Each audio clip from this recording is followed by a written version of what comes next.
Welcome to the Backyard Bouquet Podcast, where stories bloom from local flower fields and home gardens. I'm your host, Jennifer Galizia of The Flowering Farmhouse. I'm a backyard gardener turned flower farmer located in Hood River, Oregon. Join us for heartfelt journeys shared by flower farmers and backyard gardeners. Each episode is like a vibrant garden, cultivating wisdom and joy through flowers. From growing your own backyard garden to supporting your local flower farmer, the Backyard Bouquet is your fertile ground for heartwarming tales and expert cut flower growing advice. All right, flower friends, grab your gardening gloves, garden snips, or your favorite vase because it's time to let your backyard bloom.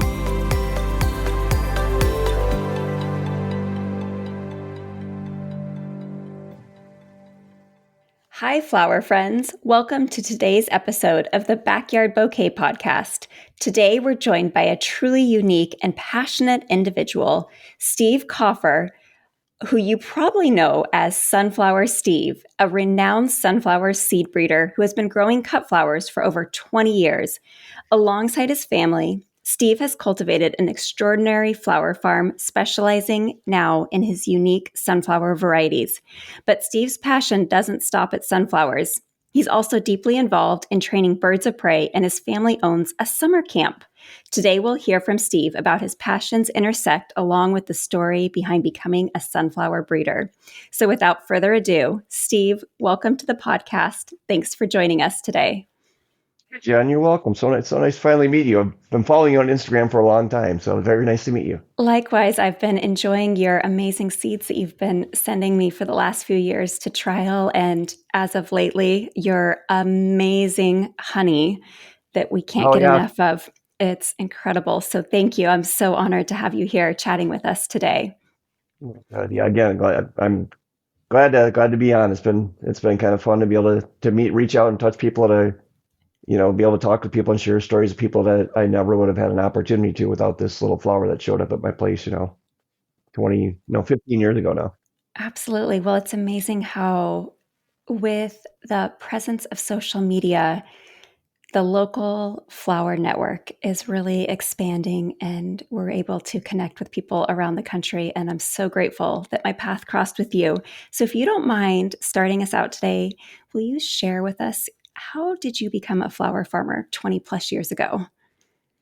I'll try to do it in a nutshell, but I basically in 1999, wow, that's going to age me. I lost my job due to a corporate downsize. And prior to that, my wife and I bought a farm 10 years earlier in Wisconsin, and I fell in love with the Native American prairie and everything that went along with it, the grasses and the flowers. And there's a company out of Winona, Minnesota called Prairie Moon Nursery, and they specialized in prairie seeds.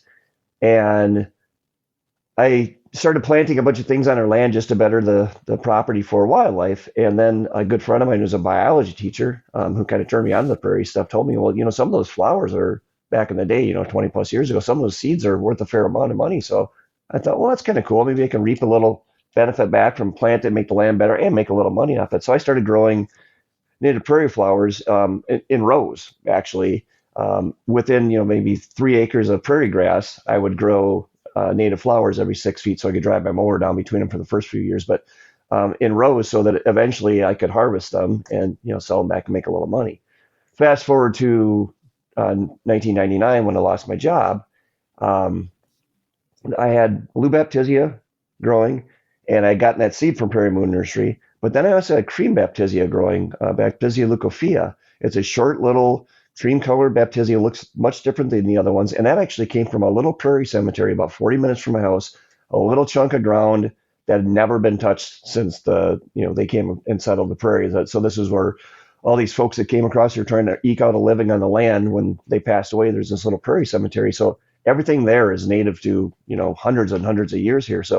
And my friend had gotten permission to collect seed off of there years ago to do some stuff for his class. He had given me some of that seed.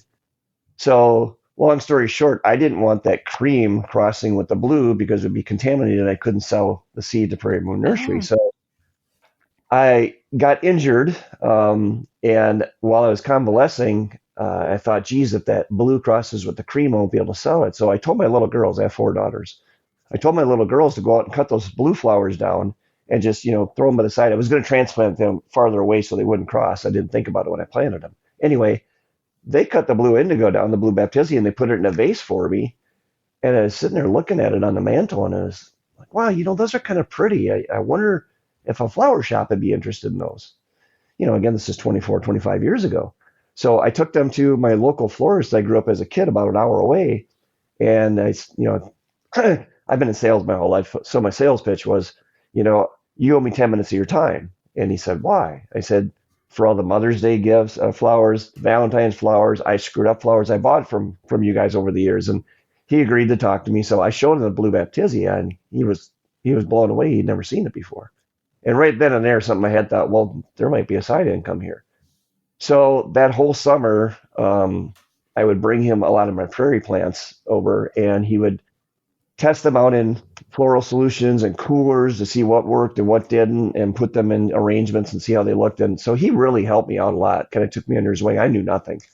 In fact, I kind of had a disdain for doing a lot of flowers and gardening, because as a kid, my mother would make me plant, 300 to 400 marigolds every year. And since it wasn't my choice, I really didn't like it as much. But when I started growing the prairie flowers, I kind of started liking them more because it was my decision. Anyway, the very next year, I was getting my hair cut at a place in town, and I discovered that there was a farmer's market down. I could go sell some flowers. So I planted a few things, some of the, cosmos and some sunflowers and like bells of Ireland and all kinds of things I saw at the farmer's market. So we started doing farmer's market. And I saw some celosia at the lady that cuts my hair, and I had never seen that. So I said, what is that? And she told me her sister was growing it and selling it to a big retailer over in the Twin Cities. I live about an hour from Minneapolis and St. Paul. And so she got me the number of this big retailer, and I called and I called and I called, and she never answered the phone. So finally, I just went over there with a bucket of their golden Alexanders. It's a prairie flower. It looks like a yellow Queen Anne's lace. So I went over the bucket of those, and I walked in the door, and the gal said, may I help you? And I said, yeah, I'd like to see Cindy. And she said, can I ask who's asking? I said, yeah, tell her Steve's here to show her some flowers. So she went in the back, and I say this, I remember thinking, man, I sure hope she knows it's Steve. So she came out of the door, and she saw my face, and she's like, I don't recognize him, but he's got he has a pretty bucket of flowers. And she goes, you're Steve? I go, yeah, Steve Kaufer. She goes, oh yeah, you've left me some messages. And I was thinking, yeah, I have, and you haven't returned my call. And I understand now why, once I was in there, that she gets calls every day of people trying to get in because they're so big. But I had something different and something she'd never seen before. So then that first summer she did the same thing I did the year before. She started testing things, and I kept bringing her all these native flowers she'd never seen before. And then she said, well, are you growing anything else? I said, well, I've got some sunflowers and a few things I'm growing for farmer's market. And she said, well, why don't you bring me some samples of those too? So at the end of that season, she told me, we sell a lot of sunflowers, and we'd like to buy sunflowers from next year.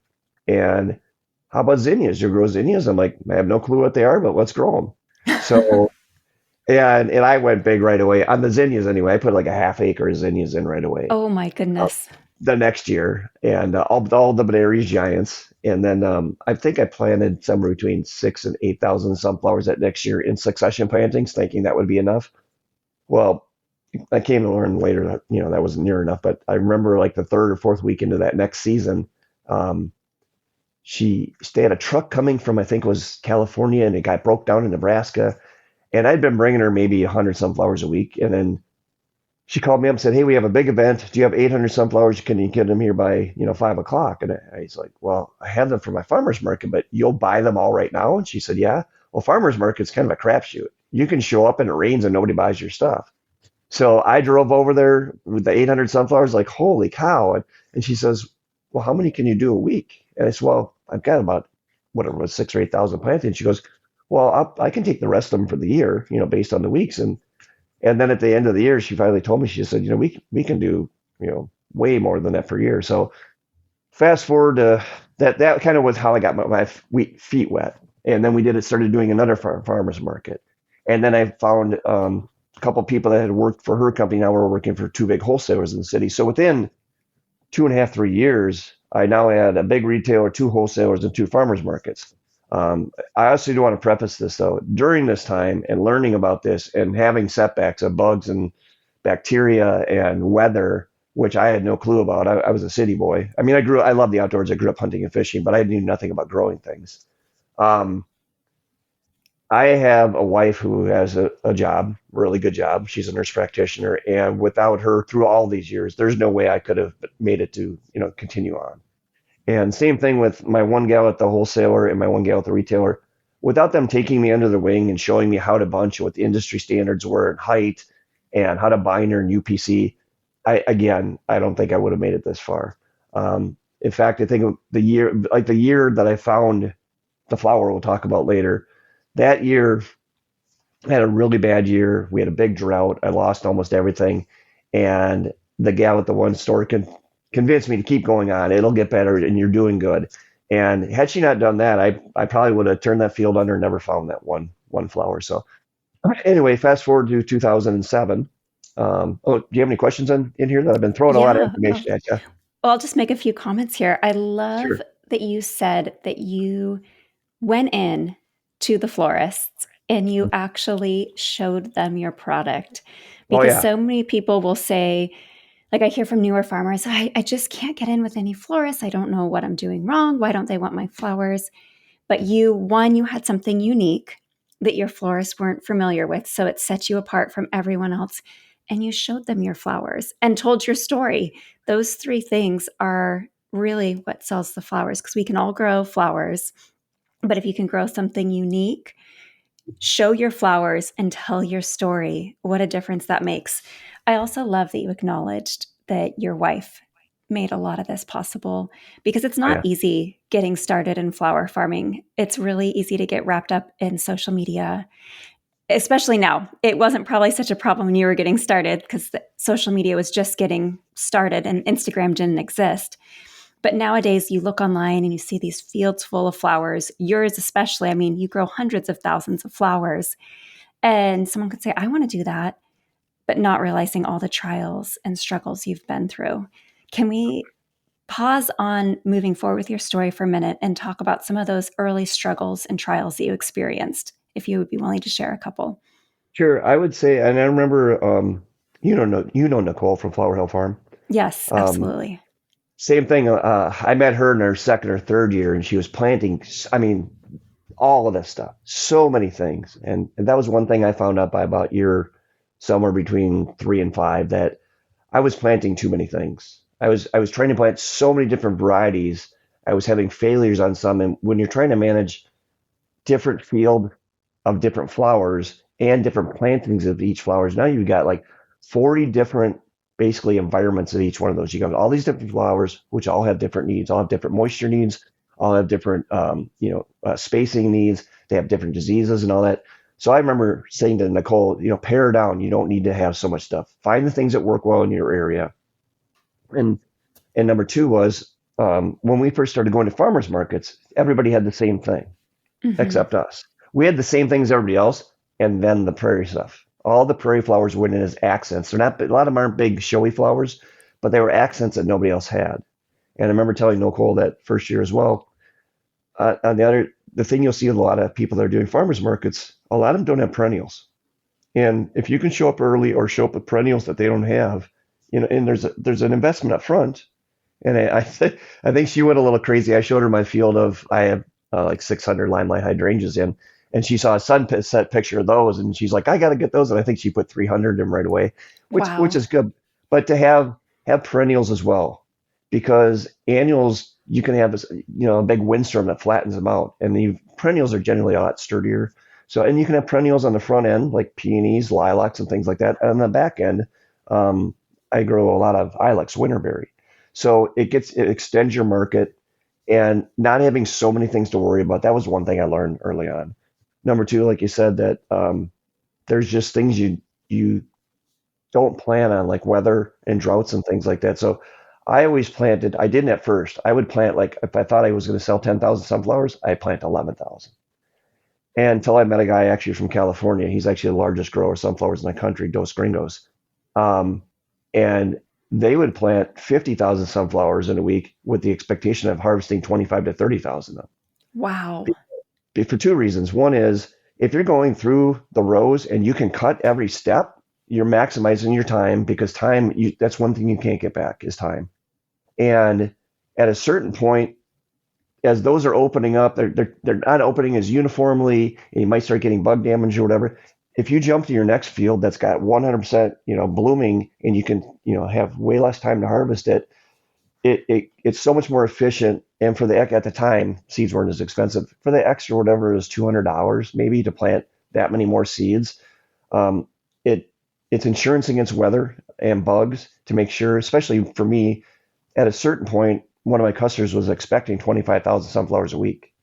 And so 25,000 sunflowers a week? Yeah. Wow.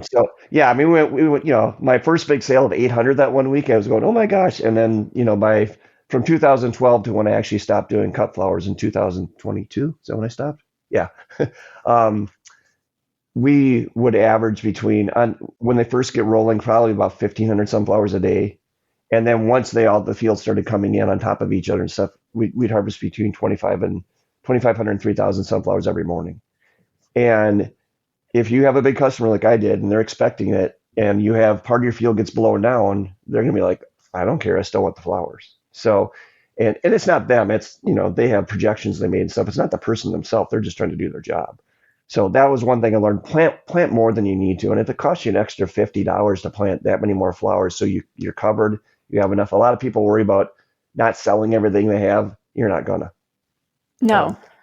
Yeah. And there was a line, I read Lynn Byzinski's book. I can't remember what it's called. I could go pull it out. But there was one farmer in there that gave advice of... the flower farmer? Yep. I read that back in the early years. In fact, I still have a menu. I went to a restaurant with the first floral shop I ever went to. The guy that kind of helped me out. And we went to a restaurant. I flipped the menu over to, it was placemat, I'm sorry, and wrote down all the things that he thought I should grow. And he gave me her name. And I still have that placemat. Oh, that's awesome. Anyway, there was a farmer in there that talked about going to farmer's market and how do you compete with all the other people. One thing he said was, leave your junk at home. Leave the bad stuff at home. I mean, sometimes you look at a flower, like 99% of the petals are perfect, but there's a couple bad ones, and just grow enough so you don't have to worry about harvesting that one.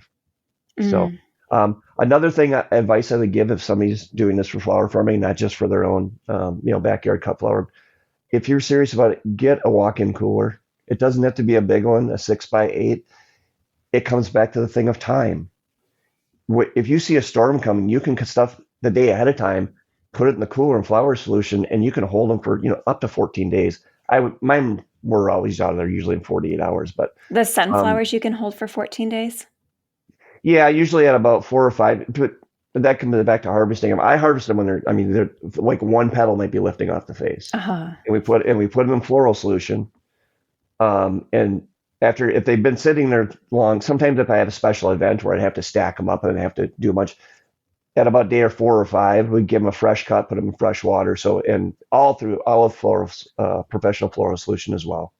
I didn't used to think it made that big of a difference, but it really does. So having a cold place to store them, it slows down the bloom, and also flower food. And even peonies with the cooler, if they come in a rush, you can cut them. And I mean, I've never held them that long. They say you can hold them up to 6 weeks. I mean, I've held them for over a month in a cooler for a wedding. In no water, just lay them sideways and keep them dry. So a cooler, I think, is essential if you're serious about this. And again, it comes back to buying you time. If you need to make bouquets and you have nowhere to cool them, they're dying that whole time that you want to put them together. So if you can slow that down, if you suddenly have to plant something, or you have a greenhouse and the roof came off, or something stupid comes up, they aren't getting worse sitting in a garage or on a porch or in your house. They're in a cooler, and you pretty much have slowed them down to a really good slow hibernation, if you will. That's a great point. Yeah, to be a flower farmer, you really need a cooler, unless you're going very small scale and you're turning everything the same day or the next morning. So let's talk about but even there, I'll interrupt you really quick. Sorry. We found, like, when we do our lilacs, and people would say, well, lilacs wilt so quick. Well, we would cut our lilacs from sun up till 10 or 11 in the morning, so it was actually getting fairly warm out. And the first thing we do on those is cut the leaves off right away, because all they're doing is sucking away. You don't have the foliage for an arrangement, but it's drawing all the nutrients away from the flower. And You cut all those off, and we would, cut them, put them in floral solution, and we would leave them in the cooler for a day, day and a half. So they're slowly sucking up all that flower food into the flower itself without the flower degrading at all. And we could get 6 to 7 days out of a lilac easy, sometimes up to 10 days. So without that cooler, yeah, if you cut them, even if you're turning them and giving them to a customer right away, without that slow cold conditioning to allow it to travel up there, 3 or 4 days maybe. So, and that's been my experience anyway. So, Amazing. yeah. So let's go back to your story. Okay. You have shared so far that you have grown your farm, because at the time you were growing all kinds of flowers. You were starting to get large orders. You were saying that you had a customer place an order for how many thousands of sunflowers a week? By 2008, we were we were doing about 20,000 sunflowers a week, and Along then with other flowers? yeah, at that time we were still doing farmers markets, and we were still doing single stems where I'd bring a bucket of like 300 stems of particular variety to a place that would then make them themselves. And that was the same year in 2007. I all of a sudden I found out, this is a city boy now. Why are all my sunflowers getting shorter and the heads getting smaller? And I talked to a farmer friend of mine at church, and he said, "Well, how often have you planted a cover crop or augmented the soil?" And I was like, "What's a cover crop?" And no clue. So I wound up idling a field that year, and I planted some clover. And the very next year, I had some sunflowers come up out there. Again, I don't know how many. It was less than a 2 dozen, I would say. And I noticed some sunflowers coming up there, which baffled me because everything at the time I grew was a F1 hybrid. Back then, I used to grow like all the Pro Cuts that were available, Sunrich series. And so it baffled me because they're all pollenless. So how could a pollenless flower produce viable seed? And that's when I discovered the one flower that I called Gigi. She was golden maroon, double flowering, looked like the Van Gogh one, like a teddy bear. And I had never seen anything like that before. And to this day, I don't know why I didn't have snippers on me. I was going to cut it and bring it in the house, and I didn't. Um, and that's when I collected the seeds off them that year, thinking, well, I wonder if this thing could even produce seed, because there's nothing but petals on the face. And so from the very next year, from 2008 to 2012, we still did 2 large wholesalers, 1 large retailer, and 2 farmers markets. And I was growing zinnias and cosmos and celosia and, geez, I can't even think of all of them. One thing I wasn't growing was dahlias. Um, Interesting. well, because we have to dig them every year, Mm-hmm. and a lot of places I saw, I actually knew a guy that was growing them. And he offered to sell me some really cheap. I'm like, by the time it gets to fall, last thing I want to do is be digging dahlias. So I didn't do dahlias, but I pretty much every other thing you can think of that would be in a bouquet we grew, as well as in 2003 I added like cranberry viburnum. I added some perennials, cranberry viburnum, all the lilacs. I have over 3,000 lilacs, I think 9 different kinds. Wow. Um, Snowball viburnums, 2 different types of hydrangeas, 3 different kind of ilex. I guess another viburnum, the blue muffin viburnum. I'm trying to think in my head where they are in the fields. So I added all these perennials too. So we had all these different varieties. And enter 2012. Now we have 4 daughters, and I'm losing my child labor because they're going off to college. So and finding labor around here was being harder to find, just kids to work. I was very fortunate. I did have a couple of young men that worked me from like ninth grade till when they graduated college. They were great, just great kids to work. But in 2012, my wife and I sat down. We said, "This is crazy. We're spending all our weekends at farmers markets." It was great for the kids. My kids got to learn how to deal with customers. They got to learn how to make change. They got to learn how to interact with adults. It was a really good experience, but it was becoming so time consuming. So 2012, we pivoted and we said, "What do we do well?" We did sunflowers really well. We did zinnias really well as far as annuals, and then we had all the perennials still. So we cut back to just doing 5 stem bunches of sunflowers and 7 stem bunches of zinnias. And we stopped doing farmers markets. So that was the big pivot year. And all that time, I still was kind of monkeying around with this one flower on the side, the one I told you about earlier. And I was having limited success, seeds here, not seeds here. Some were producing, some weren't. And it was kind of, for me, a getaway from the grind of doing all the other things. So when we did that big pivot to doing high volume a fewer amount of flowers. Um, I think that was mentally for me, it was a lot easier. It was actually more work, but mentally trying to organize and keep all this stuff, um, all these balls in the air was a lot easier to do.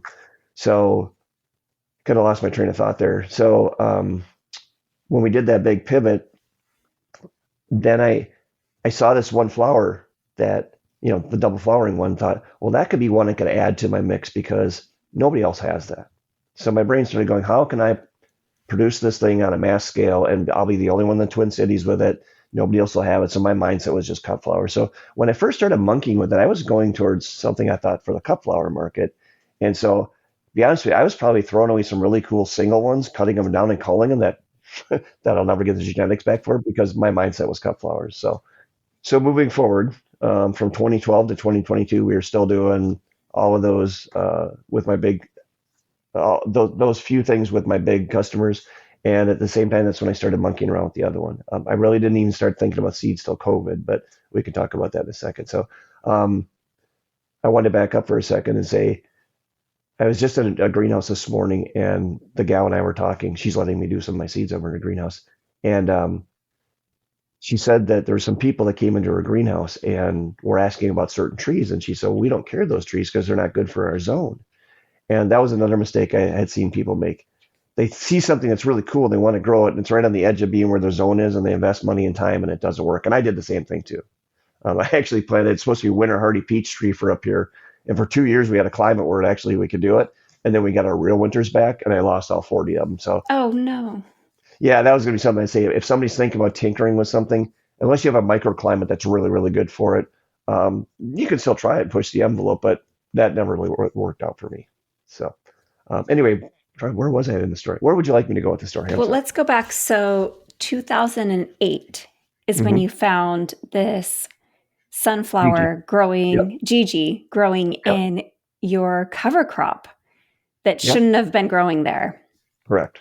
And serendipitously, you didn't have your clippers on you that day to Right. cut it and bring it inside. Imagine had you cut that flower, how Mm-hmm. differently life would have been today. But instead, Yep. you let that flower go to seed. Do you remember Mm-hmm. how many seeds you got from Gigi? I do. 12. I do because 12. I remember there was 572 for whatever reason I counted them, and I was squeezing them one at a time to see if there was. Everybody sees a seed and they think it's a seed, but that's just a seed hull. If there's no germ inside of it, no nut inside of it, that it's an empty seed. So I was squeezing them, and I squeezed a pile of them. Finally got one. I'm like, oh, there is one, and I had 12 seeds. And the next year, I grew them in a flat, and they all came up. And 10 of them were, I didn't know at the time. I planted them out, and 10 of them were not, I mean, a couple of them didn't even have heads on them, and they were kind of deformed and all that. And one came back exactly like the parent plant, and the other one came back this really, really dark, like pearl cut red color, really dark maroonish, and it had some yellow streaking on the throat. So I had these two really cool ones, and I just kind of kept working with those, the seeds I got from them. But each year I get, hundreds and hundreds of seeds and very few viable ones. So yeah, you say, had I cut that down, I'd never be where I'm at. There are so many things in this story, Jen, that are like that. I mean, if my friend would have, encouraged me after that disastrous year to stay in it, the very next year is when I found Gigi. Um, just meeting Nicole online for the first time and getting involved, and I showed her that, and she was like, "Whoa, that's crazy!" And just all these little things that kept going along with this flower. And now, if you want to go back again, so then from 2008 to probably 2016, I was just monkeying with them, and I did have one bad year in there where I almost lost them all due to a storm. But again, I don't exactly remember when it was. Probably year 4 or 5. I noticed the double flowerings ones almost never had maybe one seed on them. A whole seed head and like one good seed.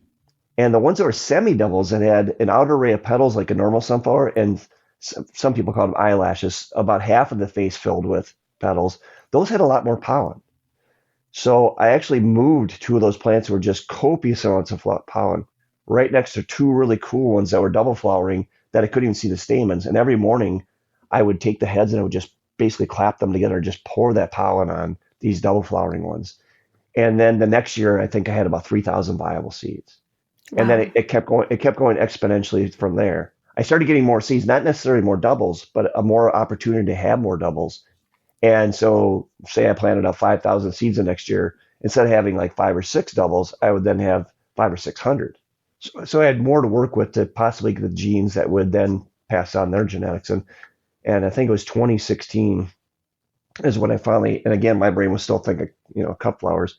So I was looking for uniformity and things. As 2016 is the first year I separated out by colors that were in the field. I put flags on everything that's kind of maroonish, flags on everything that was kind of fallish, flags on everything that was like a really strong bicolor, and started moving them around like that. And again, still thinking that this is to be for a cut flower. Were you doing that to separate them for breeding purposes or to just Yes. keep track of them?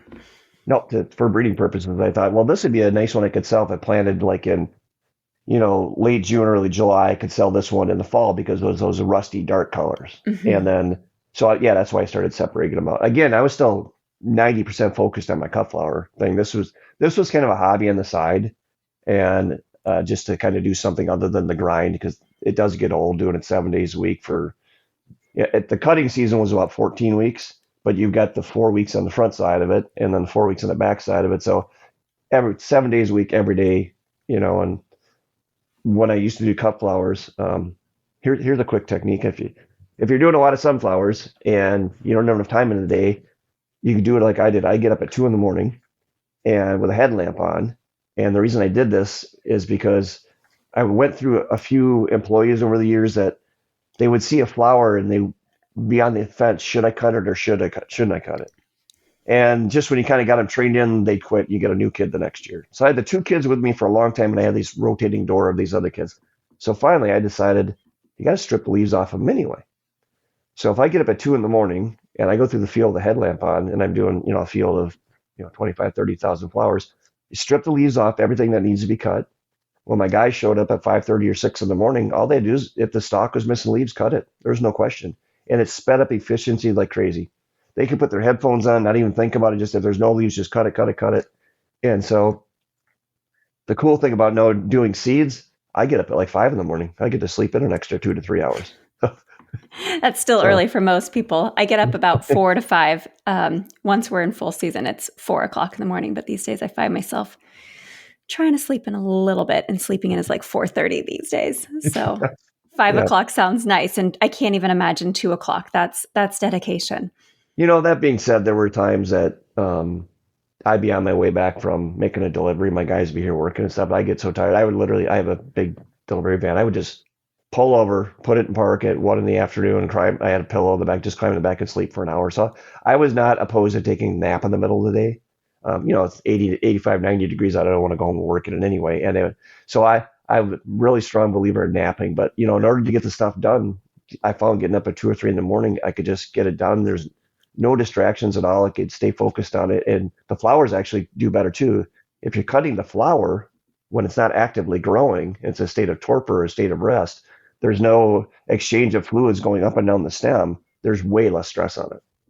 So, and people well, I don't know if I've shown you pictures, but we didn't even cut into water. We would cut them dry, 36-inch long stems. We'd cut them dry and put them in these big cubes I had and get them in the cooler, completely no moisture at all, get all the field heat on them.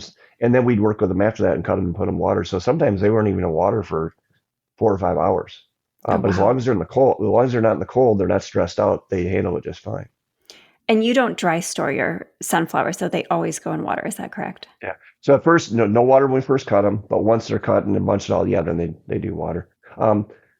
We did farmers markets, and we would cut them one day, put them in the cooler for well over a day, day and a half with no water at all. And then this would be in the fall. And then we would dye them for fall bouquets. I don't know if you've ever seen, I could send you a picture. If you take sun-rich orange, cut it, leave it in the cooler, let it dry out for a day, and then cut it and put it in flower dye, put it in hot pink flower dye. It turns them blaze orange, like the hunting things that people wear, the bright orange. It turns them this super bright orange, and not an ugly orange. It looks like the blaze hunting orange. And in Wisconsin, I mean, we sold those all day long in the fall. You couple that orange with the purple, the contrasting colors are almost like the Denver Broncos. It's selling orange in the fall in Wisconsin is really easy because that's half of people's clothing line is either camo or orange. Okay, so you're in Wisconsin. We haven't talked about your growing zone yet. What growing zone Yep. are you in? They say we're 4B, and I would say over 23 years, probably average of that. But there's some years that um, I think we're a little warmer than that. There's been a couple of cold winters too, but there's been several years during this whole thing where the overall temperature would have been warmer, and there was 3 times I can remember where it was so warm I just thought I was going to plant in April, 2 weeks before my last frost date, and there wasn't a single year where I didn't get hit by frost. You Hmm. know, you had 2 weeks where it's like, well, there's no way we can get frost. No way we can get frost. We actually had frost not while I was growing flowers, but in 1992 on Father's Day, June 10th, we had a frost, Oh my goodness. and it really devastated the crops around here. So overall, we're zone 4B, and the couple times I thought we weren't zone 4B, I got reminded we were. So can you plant sunflowers before a frost or do you suggest after? I usually like to wait about a week until after your last average first frost.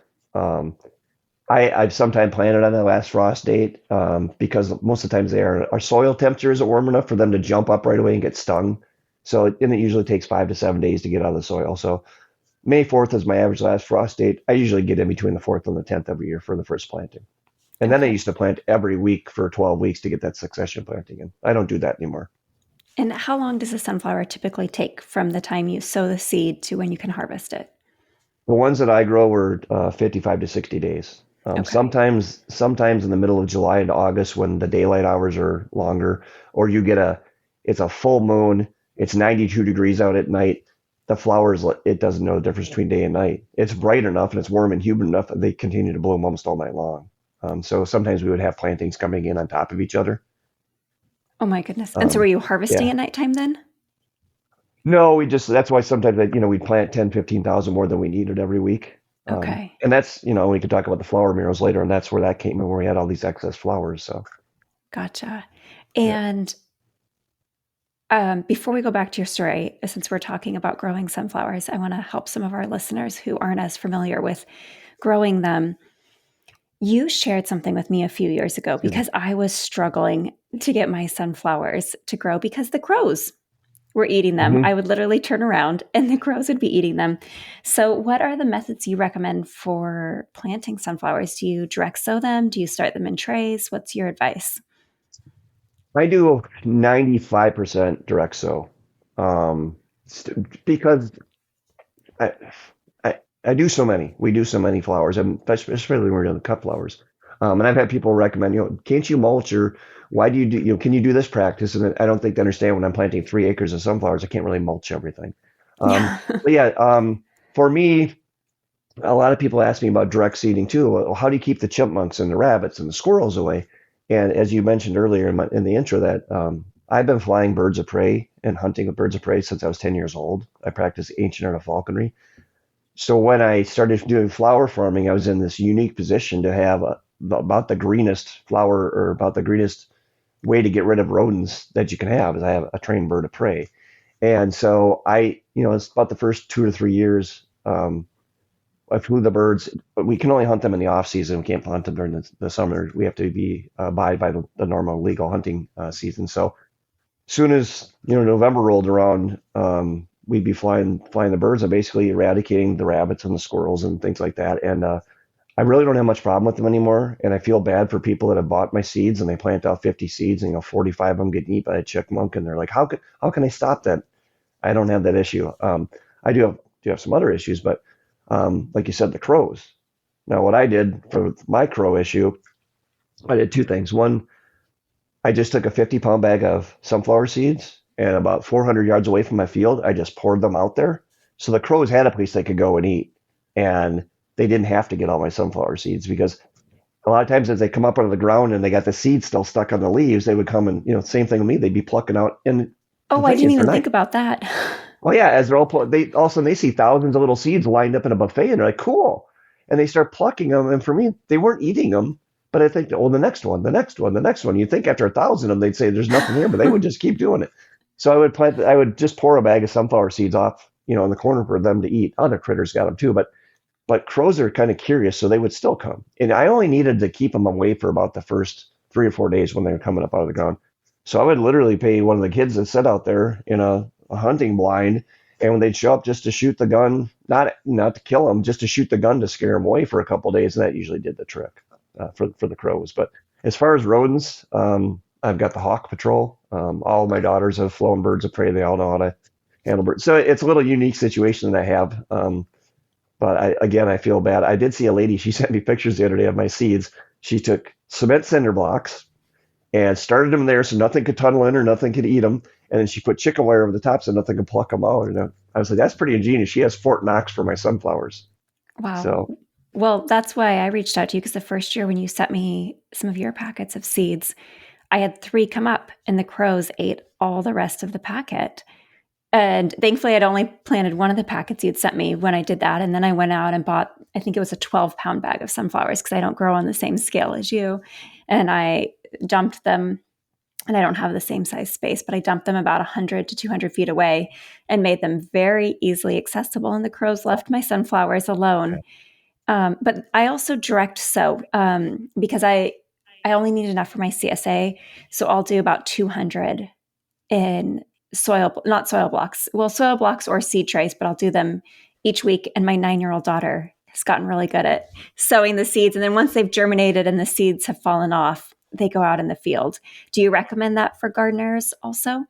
Yeah, I started doing you can protect them a little more then. At least they get out of the ground, you know where they're at, and you're not guessing where you planted them. But I said I do 95% of them direct. So the ones I'm doing in my friend's greenhouse right now, those are ones where I might only add, well, the one I only have 3 that came up. I had 30 some seeds and I only had 3 that came up. So the newer ones I'm doing where I can't afford to lose one, I germinate them, same thing. They come up as soon as they're up. I grab those first 2 leaves, I put them in a flat, and I'll grow them for 2 to 3 weeks before I put them out in the field. I want them nice and big and strong. So yeah, if you have the ability or the space, I would suggest growing, if it's a smaller amount just for yourself. I would suggest doing that. Or even if you are planting, several hundred, come up with just some sort of temporary chicken wire thing over them. Everybody's situations are different on what they have for critters that want to, take care of them. And I've said that about flower farming from day one. The second you put that seed in the ground, everything wants to kill it. I mean, drought wants to it wants to either get drowned or drought, or some bug wants to eat, or some disease wants to eat, or the wind wants to. And then they get big enough, and you got the bugs that want to eat the petals, and it's like this constant battle. But you wouldn't do it if there wasn't a payoff at the end. But sometimes it gets frustrating. It can be challenging. So Mhm. sticking with the planting of sunflowers real fast. So if Mhm. someone's growing sunflowers for cut flowers, what do you recommend spacing? You know, my recommendations were kind of set by my buyers. They had wanted much smaller heads, so the tighter you plant them, the smaller the heads will be, because they're racing each other for the sky for competition. So by the time it gets time to throw that flower out, they burn up a lot of their resources just trying to chase each other to the sky. And so when I plant out my big fields, I usually went for between 5 and 6 seeds per foot when I was planting. So 2 to 3 inches per plant if you want a smaller head. The more space you give them, the bigger they're going to get, depending on the variety. But that can vary even with your soil moisture and the nutrients out there. I showed that a couple of years ago because some people were saying, "Geez, some of the sunflowers I got from you are the size of a basketball." And well, how did you plant them? Well, they planted them in really rich soil, gave them tons of water, and no competition. So I went down to my field in the back where had about 2 acres of, I guess it was 2 years ago, about 2 acres of sun-rich orange. And in the one end of the field, the flowers were this big, 3 to 4 inches. On the other end of the field, the exact same field, same day length, same flowers, same nutrients. They were the size of paper plates. It was strictly because the low end of the field got more water all the time. So even within the hybrids, you can get a different size based on all those different things. But generally, if you want a smaller head, plant them tighter together. The crappier the soil, the smaller they'll be. I had some sandy soil last year where some of my mix I was growing. Sorry, something just blew across. We got 30-mile-an-hour winds and something just blew across my deck there. Oh, no. But some of my sunflowers, I showed pictures. They were minis. I mean, they're 2 to 3 inches across. They look like these cute little pom poms. They're really cool looking, and that was strictly because they're in soil. I'm sorry, sandy soil, and they actually only got about a half a day of sun too. So lack of sun and crappy soil got these 3 foot tall, 2 to 3 inch blossoms on it. Which could be really great to accompany a Right, large sunflower and be the right, accent. right. And I actually had that in my head several years. I wanted to plant two rows next to each other, like a taller one, or plant a row, and then a week later plant the row right next to it. So this one would shade this one out for half a Oh, day. That was an experiment. I never got around to it. thank you, Steve, for going over some growing instructions with us. Yeah. Let's dive back into your story. Tell me, at what point did you decide to go all in on breeding sunflowers? Um, all in from the standpoint of thinking I was going to be doing cut flowers. 2016, 2020 rolls around, and well, 2019 I had talked to Nicole a little bit about it, and I was like, oh, maybe I'd have a side business doing seeds or whatever, but not serious. Well, This in is Nicole 2020, at Flower Hill Farm, right? yeah, Nicole Pitt, and so it was in my head a little bit, and so in 2020 rolled around and COVID hit, and you couldn't get. I called up. Was it Johnny's? Yeah, I think I called up Johnny's. Yeah, and I said I needed 500,000 of the Sunrich Golds or oranges. And he said, well, I can ship you 50,000. I said, when will the rest be coming? And he said, we don't know if we're getting any more. That was, I need those. That's my bread and butter. When I say 500, we would plant 500,000, hoping to harvest between 250 and 300,000. Wow. Um, That's so many. and, and, again, couldn't have done it without my wife, kids, and a couple of guys that worked for me. But, when he told me he couldn't get them, I reached out to a ball seed company out of Chicago, and I said, I used to have an account with you in 2012. I know I haven't used you for 8 years. Can I still buy from you? And she said, she checked and said, well, you can, but we can't give you a discount. And I said, that's fine. I just need them. So I think I literally paid like $4,000 more, but I needed them. That was my bread and butter. And before I hung up the phone, something in my head clicked, and I said, do you guys buy seeds? And she said, what do you mean? I said, well, I have this flower I've been kind of working on. I really haven't thought about it selling as a seed too much, but I think it's kind of cool. Can I send pictures to your sales rep or something? And she got me a guy's name, and I sent the pictures. And the first guy really wasn't. He's like, yeah, whatever, meh. And that's one thing I found about flowers early on. They're so subjective. So I remember subjective. going to like one of the first flower shops I went to. I didn't early on actually. I had 7 small flower shops I sold to as well before we picked up all the farmers markets. But I'd go to one flower shop with a big bucket full of stuff, and she would buy everything. And it's well, cool. Went to the next one. She's like, meh. And so going back to the sales rep, he wasn't too turned on about it. And then about a month later, I got a text from him saying, hey, I just had lunch with a guy who's at a different part of our company and showed him your pictures, and he's interested. And he was super interested. He came up here and he ran around the farm and took pictures. Super nice guy. I gave them some seeds. They trialed them in California, and at that point, they decided that it really wasn't refined enough to be able to do anything with it. And because I think he was still thinking cut flowers. And excuse me, he said, well, let me see if I can get another chance. And they wound up saying no. And so that was a little disappointing. And then I reached out to another company. He gave me the name of a guy at another company since his company was going to do it. And that guy was super interested as well. And I mean, like, I thought Katie bar the door to buy everything I could make. And then they sent me the contract, and I was reading through the contract, and I got to the very end of it, and the amount of money they were going to give me was a pittance. I mean, literally a pittance. And we had talked earlier about social media, that if it wasn't for social media, little guys like me, their only recourse they would have would be go to a big company.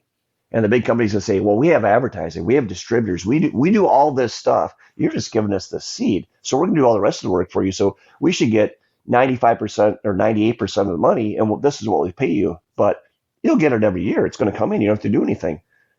Okay, when I saw that, I thought, no, at that point, I already had like 12 years into it. And I thought, there's got to be more than this. But I was a little disgruntled. I woke up at 2 a.m, and which is kind of my time to get up anyway. And I just had this thing in my head, floret. And I was like, floret, why do I know that? Yeah, why do I know this floret thing? And Nicole had mentioned it a couple times during her YouTube thing, and once when we talked. And I saw another gal, I'm losing her name off the top of my head, North Lawn Flower Farm, Danielle, she had mentioned it too. So 2 different people had mentioned this. So I Googled floret. And I saw Erin's story and I read through it and I was kind of like us. We started out as a little flower farm and she went, a little bigger and then she got a big account and then she started down the thing of teaching and writing books. So, that was a different direction. But I saw that she was starting to breed some of her own flowers. So I sent an email at somewhere between 2 and 3 in the morning and just said, I had this really cool flower. I probably sent her one of the best pictures I had at the time. I don't really know how to market her. Could you help me with it? And her gal Angela got back to me right away and said, Nicole, or not Nicole, Erin wants to talk to you. Can you speak with her today? So I spoke with her. She called me up and we spoke for like 2.5, 3 hours. And there's this immediate connection. We were both doing something the little guy didn't do. You don't do it on your own. We both had nobody to bounce things off of. Like we're just guessing. So for the first time since I started doing this, I had somebody else that I could say, what do you think about this? And she had been there. Oh no, this didn't work or whatever, growing in a greenhouse or bumblebees work in greenhouses and honeybees don't. So all these different things we were talking about. So I finally felt like I had somebody that kind of knew what I was going through. And she asked me the question, what do you want to do with it? And I kind of thought, I don't really know. And then I hung up and I thought, well, I think I want her to market it for me. And we sat down and watched Growing Floret with my wife and daughter, and I saw it, and I said, I think I'd like to go meet these guys and see if they would be interested in doing it.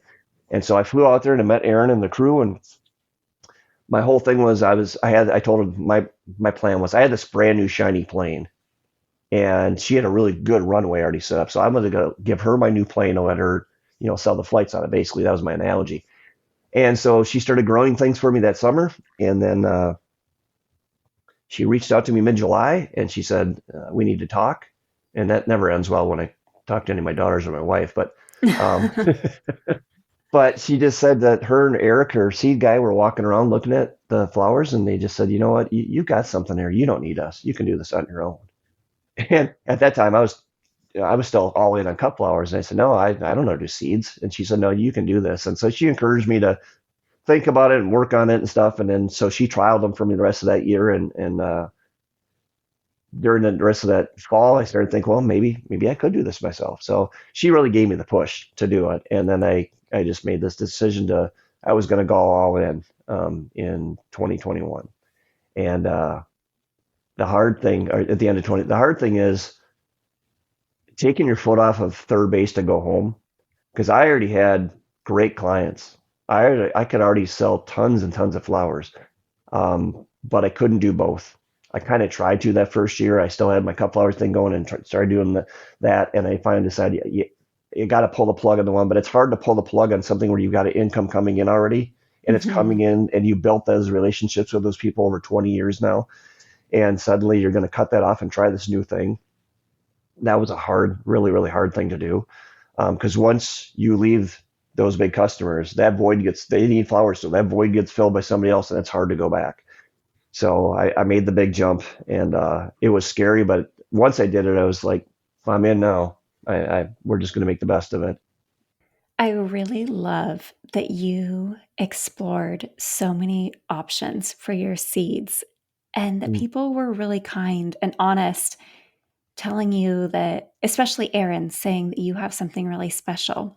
Because some people, it'd be really easy for them to say, oh, you have something really great. I'm going to capitalize on it. But instead, Erin gave you that push and that encouragement you needed to really launch your own product and make a name for yourself for something that you have poured. We're in 2021 here, correct? Is when you talked to Erin? Yep. So 21 years of growing flowers, especially sunflowers, and putting your heart and soul into them, and all of this time with your family to be able to be told you have something really special. Now go do it yourself. Yeah. How did you go do it yourself? A lot of soul searching. And honestly, looking at where I am in my life, I knew even though I had this successful business and successful flower farm, it was the right time. There was the right thing at the right time because, again, getting labor and getting people to work was getting harder and harder. So even if I wanted to scale up, it was going to be really hard. And just my age, when I'm 58 now, but in my 40s, I could do this no problem. But I hurt more than I used to. And do I want to keep doing this? And I thought, well, I'm kind of playing the back nine now, the second half of my life. But it's still within the flowers. let's do it. So as hard as it was to leave all that stuff, I had Aaron's encouragement. Um, I did. I reached out to a YouTuber in 20. Geez, I got to think back now. Was it 2020? Yeah, was it 2021? Yeah, 2021. After Aaron told me to go ahead and do this on my own, I reached out to a gal named Jess from Roots and Refuge. She's a homesteader, and she had over 500,000 subscribers on her YouTube channel. And I knew she liked sunflowers because I'd seen a couple of her things. And I reached out to her and said, "Hey, I have these sunflowers. Um, I have this idea. I'd like to, maybe partner with you or something, and I'd like to tell you a little bit about it." She was also very strong in her faith, which is a whole other story we can get into. But she agreed to have me on her podcast, and we went on, and she interviewed me basically the whole, how this whole flower come about. The side part of that is excuse me, in 2019, my wife and I had purchased a Christian youth summer camp to prevent it from closing forever. Mm. And 2020 hit, and we had no campers. And so for the first time in 20 plus years, my wife and I had a mortgage on this place and nothing to pay for it. And the campers are supposed to pay for it. So we found ourselves in this pickle. And there's a whole story about all the stars lining up to buy that thing too. And our daughter's urging us to buy this camp so that it wouldn't close forever. And so we bought it. Went really good that first year. Now we had no campers. So I went on Jess's podcast and said, "Hey, I don't have a lot of these seeds. I have enough to do like 1,000 packets. And I want to do like a fundraiser thing to help us keep our heads above water, do some maintenance things, just keep this camp alive enough where we can get through this whole thing that's going on and hopefully have a good year the next year." So she agreed. I went in a podcast and I sold, I did them for $100 a packet. But I did, if you bought one this year, I would send you a second packet the next year. It would just show up at your door. So when I did that sale and it sold out in a couple of days, I was like, wow, there really is something. That was like proof of life. That was the validation that there's people willing to spend that kind of money. Two things. One, because it's something new and unique, and also that they were willing there to help us out with this, our ministry, our camp and stuff. So it was a dual thing there. I knew buying the camp was the right thing, and I knew going towards the seeds was a good thing. Now, how can I combine all that together? So fast forward to my first sale. So we did that sale. Fast forward to my first actual sale. I had another fundraiser sale to buy a defibrillator for our camp where I sold some seeds and a hat. And that one went well too. So then it was in April, on April 1st, terrible day to have a sale. Everybody thinks that's a joke. At that time, I had 7,000 packets of seeds now because I still hadn't scaled up. I still was growing smaller fields. I had tons of seed, but I still hadn't scaled up because I was still doing a couple hour thing the year prior. So 2023, last year, the first year I could really scale up. So I went into the sale with 7,000 packets of seeds. The 2 days before the sale, Erin and I had done a blog. And so she introduced me on her blog. We did a Q&A, and I picked up 10,000 followers overnight. Wow. So I was like, holy cow. Anyway, I had the sale. It opened at noon. I figured that other sale took about a couple days to sell 1,000 packets of seeds. Granted, they were much higher priced. And I figured it, might take a day or so to sell this many because I had, at that time, that first sale, I had like 6,000 followers. Now at that sale, I had about 40,000. And I sold 7,000 packets of seeds in 6 minutes. Oh my goodness. I remember that selling out because I went online and you were sold out before I had a chance to buy any. It was 6 minutes. It was crazy. And there were a lot of people angry because they had stuff in their cart. And then when they went to check out, it wasn't there. And they were getting mad at me. And I was like, it protects me from having somebody come in and order, 500 packets, put in their cart and not buy it. And then they're not there for anybody else. So anyway, and then I text Erin and said, I sold out. She says, do you have any left? I was like, I probably have enough for 1,000 more packets because I saved enough seed to put back in the ground. So it was going to cut into what I could plant in the ground. But at the same time, we needed some revenue. So I threw another 1,000 packets up. I went on Instagram, said, I just put 1,000 more packets up. If there's anybody out there that still wants them, and they sold out in 5 minutes. So it was that, again, that was validation. And so then this last year, we really ramped up. We had a big drought. We had some storms. I didn't get as much seed as I wanted to. But I was able to, I had a pre-order sale in December, and that one sold out. And then I had another sale in January that sold out. But it was, everybody at that time got all the seeds they wanted. I didn't lose a sale because of not having seeds. Amazing. So you're 3 years into the breeding or selling your Yeah, hybrids? 2 years, I would say, into selling, like, we're actually, the first year was kind of like, well, try this, and it worked. And then last year was the first big sale I had. And then in the spring, and then I had the winter and then January sale this year. So yeah, so this will be my third actual year of selling seeds, and it's going really, really well. So, but like And I say, it is farming. I lost probably 60% of my crop last year due to drought, oh my goodness, but I planted so much that I had enough to cover it. that goes back to the overplanting that you have Right, advised. right. Climate change is definitely making things more challenging as we're battling everything. I lost over 1,000 dahlias last year. I planted my dahlias, and it was on Mother's Day. And we went from 60-degree temperatures to 100-degree temperatures. I was finishing my planting at 100 degrees. In hindsight, I should have waited till it cooled back down, because I think what happened is I put them in the ground, they fried. I also had wireworm and garden symphyllans, which most people have never heard of. I've I haven't learned heard more either than one of I those yet. ever want to know about them. I finally went into the vegetable industry to learn about garden symphyllans. They really only exist in Oregon and Washington. There's a few cases elsewhere, but basically the advice I was given was burn your field, which wasn't an option. So I did a bunch of potato trapping and mustard seed cropping, which anyways, I'm diverging, but you just never know when you're going to have a crop loss, and how climate and pests are going to affect things. Yeah, So, and it's I'm not going to get into a big thing. I mean, for me, I've been doing this, it'll be 24 years now, and I've seen in the early 2000s, I saw a huge drought. 2007, like I say, I lost a lot to 2007. I had just planted, oh geez, I think it was Annabelle hydrangeas. I lost like 500 of those because we had no ooh, rain. We had, and I remember that year we had 45 days above 90, and 21 of those were over 95 straight in a row without any rain. So, and then we've had other years where we had, so I mean, over time it'll average out, but it's still all farming. And it's nice some years when you have a huge bountiful spring and you made up so much money that if you have a fall one, it doesn't hurt as bad. And that's what happened the year that I started doing the big flower murals. You've seen some of those that we've done. those are Um, amazing. and we had a storm come through, 70-mile-an-hour straight line winds in a matter of, a minute and a half. I had 150,000 sunflowers laid flat. And fortunately, we sold every single lilac that year, every single peony. There was something I think that might have been the year the sunflower was like sunflowers were in super vogue that year. And we were even going on to our next fields, and my buyers were saying, do you have more? And I was like, well, they're not the greatest quality. Oh, I think a hurricane, something happened in the port down in Florida, and they couldn't get flowers.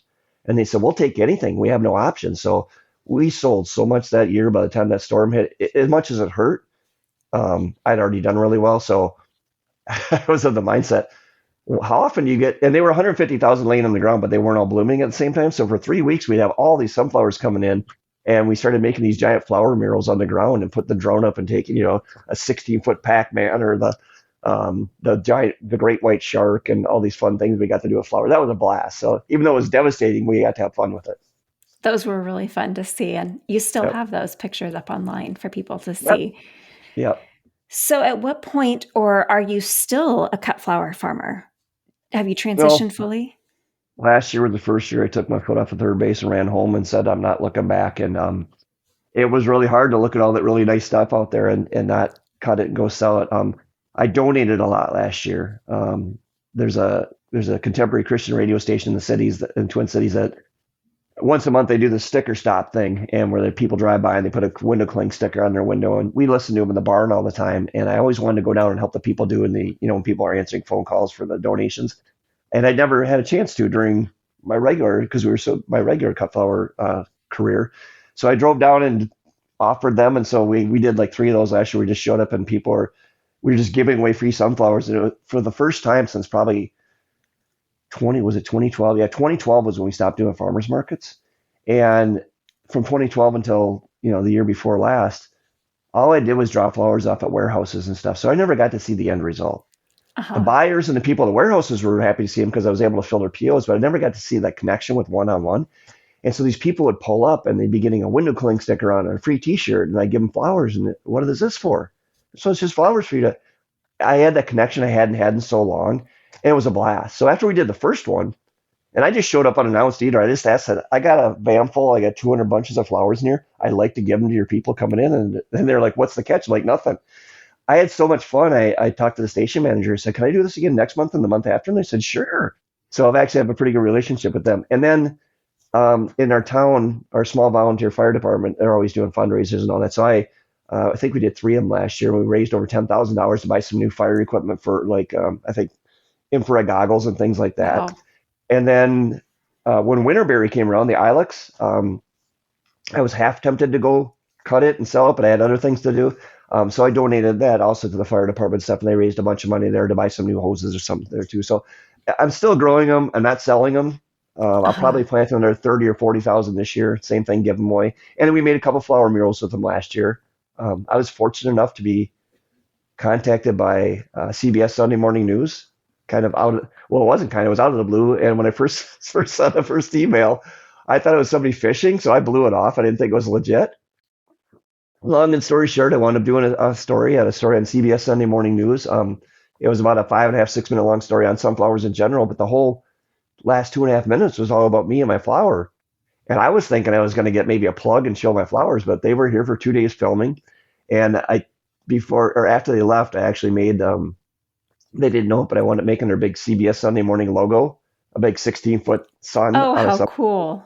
And if you watch the show, it's at the very end of the show. That's how they pull out to me sitting below their big sun. So, yeah. So I'll still do flower murals with them. I'll still give them away for charity and stuff. But you're primarily growing for seed now. Yeah. And so what's next for you? Are you going to continue growing it? Or are you going to keep it at the size it is now? What are your plans for sunflower, Steve? I have so many things in the pipeline. It's crazy. I was talking to Erin about a month ago, and she has over 120 new zinnias she's working on. And she just released all those ones. And I honestly, I would say I probably have about 12 to 15 double flowering ones I'm working on that are really cool. And I say I have another 50 to 60 of the variegated ones. So variegation is a new thing I started working on. Showed up in the exact same field as the double flowering one did, 12 years later, basically. And the amount of things I can do on there is pretty astonishing, because when you're breeding for foliage, when the plant's this tall, 6 inches tall, if it's going to have the right foliage or not. So the culling process becomes much quicker. So you can get to market a lot quicker as far as if that's what you're shooting for is foliage. That being said, I'm also shooting for size and some colors on them. So the variegated ones, and I have a purple foliage one. I have several new things, that I'm thinking of going down. It's just which battle do I want to choose? I have so many in the pipe, but probably going to concentrate on a dozen different double flowering colors, and then I don't know how many of the other ones. So something else, I'd like to be more involved with our camp. My wife and daughters run it. And there's several things we want to do. There's some things that we have to do there. And so I found that these flowers are a great way to do a limited sale, like a fundraiser sale. So I'm actually releasing some seeds. I'm releasing some seeds this next week as a fundraiser sale to help with some things at our camp. So for me, I can do a sale 2 years ahead of when I'm going to do a mass release, and people can get involved in. They'll be the first ones ever to get them to grow in the country, and they can help us out if it's in their heart to help us out with our ministry, with our camp. It's a win-win situation. So I'm seeing a way that I can take this little flower and actually benefit the other part of our life, which is so important. That's awesome. I love that. Now, are you growing some of your sunflowers at the camp? It's really crappy sandy soil up there. Oh. We thought about putting a raised bed in up there, Uh-huh. and we might. In fact, actually, I was talking to Kevin at Epic Gardening about maybe get some raised beds from him, and maybe have that be part of the thing the campers do. We could start a bunch of veggies early, so by the time the campers are getting there, they can actually go and harvest their own veggies and bring them in to the staff, who can then clean them up and use them in salads and stuff. So I have so many irons on the fire sometimes. Oh, I love that idea. I feel like you have to have some of your sunflowers there, though. You can Yeah. be literally sowing the seeds with those kids, those campers. Yeah. I love camp. I grew up going to a summer camp, and I think what Gotcha. you're doing is just absolutely amazing and Well, pouring your heart into those kids.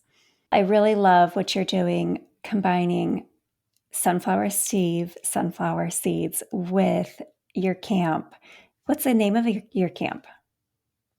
www.crosswoods.camp. So it's Crosswoods, but it's .camp and .net. So it's non-denominational. Anybody can come. It's groups from churches, not individuals. But we call it an adventure camp because kids do rock climbing and a high ropes course and canoeing and kayaking. And it's in 240 acres in northern Wisconsin, surrounded by 50,000 acres of national forest. Wow, it sounds really amazing. We'll include a link in today's show notes. Right. One thing I haven't asked you today, of all of the varieties that you have, or how many varieties, I guess I should say, do you currently have available for people to purchase? Right now I just have the mix.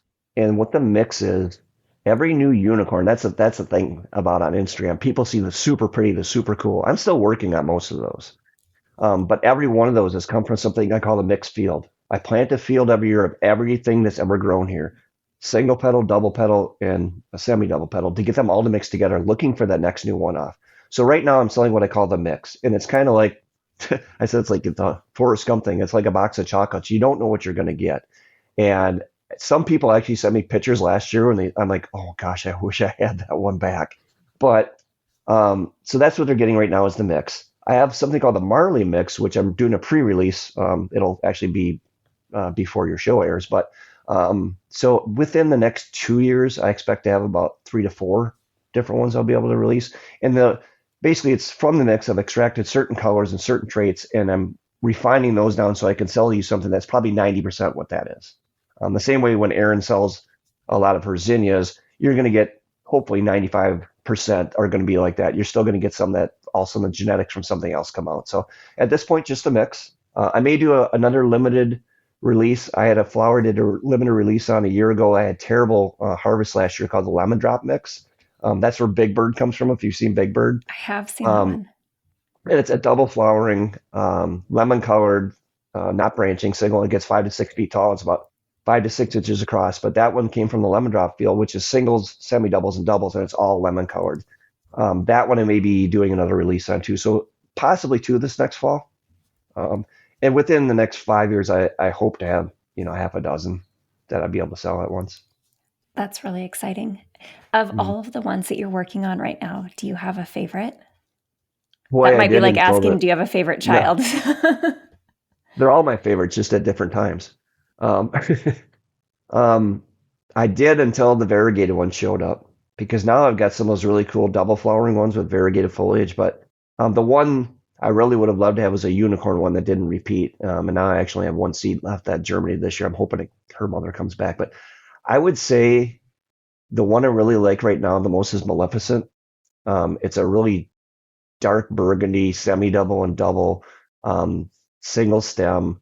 It blooms really quick, 55 to 60 days. The foliage is beautiful and the veining is dark purple. It's just that's probably my favorite right now. Probably because she's so close to. She actually might be able to be released next spring. Oh, that's exciting. That's a pretty one. I've seen some of your pictures online of that one. Yeah, if people don't know the process, I have one flower. I collect all the seeds from it. I grow them out the next year, hoping to get those to repeat. If they do, I take the few that do and I start isolating them, putting bags on, hand pollinating them, hoping to. So you take them from one seed to hopefully getting similar traits and then scale up a little bit and then culling out whatever doesn't belong and then scaling up at either, even bigger and still culling out. So it takes roughly 7 years. Wow. Maleficent, I think Maleficent's actually on year number 7 this year. I don't think she'll be ready. The chocolate ones, they're on like year number 9. But I had good exponential growth on that last year too. The Lamars, it's weird. Sometimes that one I thought was going to go to scale quicker. That one took a huge step backwards. That one I had like so many that showed up in there that were not supposed to be in there. I don't know what happened there. So it's I'm still learning. I went from cut flowers to being a seed breeder, and it's fun. Every day I say every day is like a treasure hunt. When I walk out there, I'm like, wow, where did that come from? And but if I would have to say Maleficent or this other one they had that was a branching, variegated, dark burgundy one, had 18 flowers on it. It looks like you just splashed it with whitewash paint all over. It looks like a Jackson Pollock painting. It's just gorgeous. So, throughout our conversation, you were mentioning that you initially were trying to breed for cut flowers. Hmm. your sunflowers that are available now, are they more of a garden flower or are they intended to be a cut flower? That's a good question. When I showed them to Erin first, she had opened my eyes up that Steve, like 90% of her customers are gardeners. They're just growing Hmm. them for their own enjoyment. And that literally never dawned on me. As stupid as that sounds, that never dawned on me. People are just growing them to let them sit there, because that's not how I made a living. So I would say at this point, they're still mostly a garden type flower, strictly from the fact they have a lot of pollen, the singles especially. Now, when you get to the double flowering ones, the pollen's so far down in there, they don't shed at all. So they can be used for both. They haven't been bred specifically for that. Some of the darker ones, for some reason, as they start to get bigger, they start to get heavier. So I've said if you're going to put them in a bouquet, just give it supportive things around it. But the semi doubles and the doubles can be used in bouquets for yourself at your house. It doesn't matter. If somebody gets worried about getting pollen on their table and stuff, they'll have to, decide is that worth putting in a bouquet for somebody to buy, or at least educating about that. So, to your question, at this point, mostly for the gardener. I have had a lot of cut flower growers buy them last year and said they used a lot of them and it didn't Well, the bother them. colors are phenomenal. Yeah, I mean, they kind of go all over, but and even some of the single ones sometimes don't end up much pollen. So I was growing for the garden thing, but as I'm refining, like the Marley one, I'm trying to get all the singles out of there. I was going to grow a whole single line of those colors. So I'm trying to cull that field down where it only has semi doubles and doubles in it. So maybe 3 years from now, that'll be like 90% of the people will be buying it for a cut flower versus 10% for the garden flower. So um, that's, I almost trying to go two different ways. Having the mix is for everybody. And then Okay. I'll have a single petaled one, which won't be pollen, so it'll be for a gardener, and I'll have a double petal one that'll be more for cut flower growers. So when you talk about the pollen, it's not that it's going to affect the vase life. It's more of a No, matter of it dropping the pollen on shedding. someone's table if they use it as a cut flower. Right, shedding. Yep, Perfect. Thank you yep. for answering that for me. I was wondering because, like, I know with breeding dahlias, single flowers typically don't have the same vase life as a double.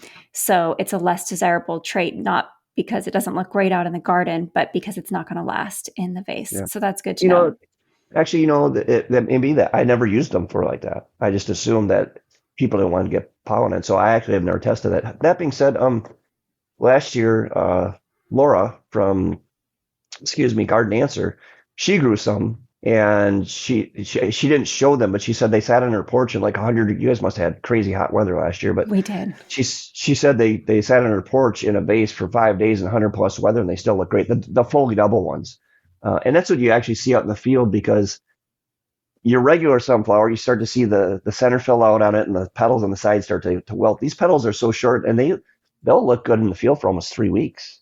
So Wow. yeah, so I think they probably would have a longer looking base life. They actually may be dead down below. You could probably squeeze, but the ones I did sell one year, I actually did sell a couple hundred bunches to my wholesaler. He wanted as many as I could get. That's what I was thinking, cut flowers. But um, I think the double petal ones, as far as what people have told me, they hold up really well. Excellent. Thank you. Yeah, Well, wow. We have covered so much in this we're just getting conversation, started. and we're just getting started. I guess that means that what I need to do is invite you back on the show to be a guest again. We would love to have you come back and chat more things sunflowers with us, and especially give us an update on your breeding. Perhaps next year before your next release, you could come give us a Yeah, sneak peek. yeah. If I do to really decide to release something early, if something looks like I'm gonna have a good harvest from that, maybe I'll come back on and so I can give your viewers or your listeners a heads up. Yeah, we would love that. We'd love to have you back. Before we say goodbye today, I do have two Hmm. more questions for you. The first question is an important one. For those who are not already following you, how can they Hmm. find you? I am on Instagram, and it's sun_flower_Steve.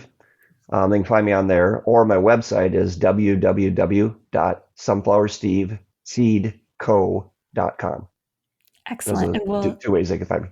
thank you. We'll include links to both of those in today's show notes. And the last question I have for you All right, you is got me scared. don't be scared. What parting advice would you give to our listeners today? Um, I would say if it's a cut flower grower, um, keep it simple. Don't keep it simple at first. If you're going to try a bunch of different varieties, try a smaller amount of them to find out what works in your zone. Because something that works 2 hours from you might not work for me. So that was something I told Nicole from the get go. Try not to grow everything. Grow a certain amount of things that are going to work for you and do a good job at it. The other thing, again, for a couple hour growers is put some perennials in. Set yourself apart from your competition. Maybe that's it. Just try to look for something that's different than your competition, whether it's growing something differently or just doing something, marketing something differently. Setting yourself apart from other people is the key there. Now, if it's just a garden grower, carte blanche, do whatever you want. But I would say the best advice, because now that my seeds are shipped all over, well, it's supposed to only be shipped over the country and in Canada, but I've actually gotten pictures from some seeds overseas in Australia and places. That's no idea amazing. how they got there. No idea how they got there. But I would say as far as, being a gardener and, sorry, I totally lost my train of thought. Could you edit this? Yeah. Oh, darn it. Where is it going? I shouldn't have gone. Oh, I got it. So the advice I would give now that my seeds are in all these different places is my zone, even here, is different than somebody has the same zone 100 miles from me. Go to your local garden center or find your local master gardeners group, or at the county fair. There's always people competing with their flowers at the county fair. Find somebody in your climate or your microclimate that does well there and ask them questions, because that's what I found for myself. When I was having failures and successes, I met a gentleman who actually worked for the University of Minnesota in the agricultural thing, and he was very helpful with me. So find somebody locally to find out what does the best in your areas and why it does the best in your areas to do it. So that would be my advice to a gardener is, before you go to the time and energy in planting these things and have them fail, get some information about it first from somebody who's already done it there. That's great advice. Well, thank you so much. So if you're You're a welcome. flower farmer, focus on doing one or two or a couple things really well. And if you're a backyard gardener, I think that same principle could apply to them also. But if they're getting started and don't know what does well in their growing zone, find that support in your area. Don't look on social media to someone in a different growing zone, but find someone in your backyard that can help you grow that backyard bouquet. So Thank you, Steve. It's been such a delight, and we'll chat with you again soon. Thank you. Yeah, great to meet you. Good luck this year. You too. Thank you. Thank you, flower friends, for joining us on another episode of the Backyard Bouquet. I hope you've enjoyed the inspiring stories and valuable gardening insights we've shared today. Whether you're cultivating your own backyard blooms or supporting your local flower farmer, you're contributing to the local flower movement, and we're so happy to have you growing with us. If you'd like to stay connected and continue this blossoming journey with local flowers, don't forget to subscribe to the Backyard Bouquet Podcast. I'd be so grateful if you would take a moment to leave us a review of this episode. And finally, please share this episode with your garden friends. Until next time, keep growing, keep blooming, and remember that every bouquet starts right here in the backyard.